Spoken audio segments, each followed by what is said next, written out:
સાથે જીવામૃત આપવાનું છે. આપણે જે જીવામૃત બનાવ્યું હોય આપણે સોયાબીનમાં અત્યારે પાણી હાલે એમાં આપણે આજે આપવાનું છે ને.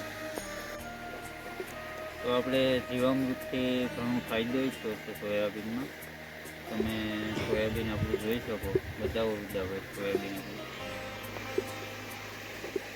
આ જીવામૃતનો આપણે છંટકાવ ઉભો કર્યો અને આજે પિયત સાથે આપવાનું છે.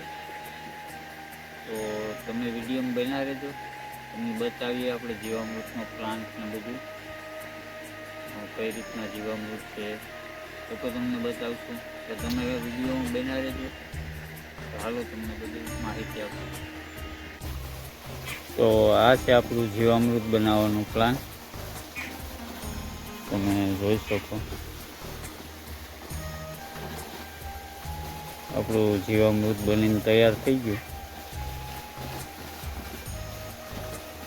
તો હવે આપણે આને સોયાબીનમાં અત્યારે પાણી વાર્યું એમાં આપણે આપવાનું છે આજે. તો આપણે જીવામૃત કાઢીએ બારું.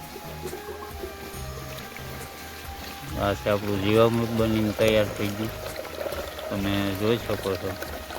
પકડાતું નથી, લઈ લાવ.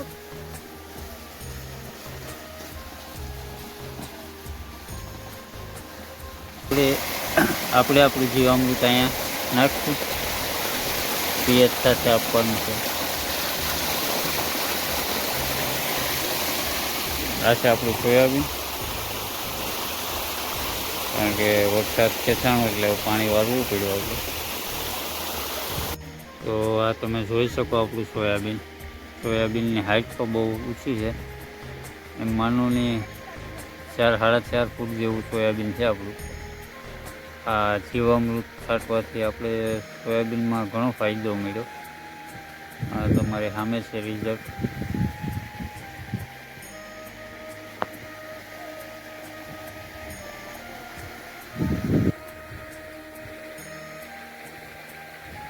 તો કંઈક આવી રીતના છે આપણું સોયાબીન.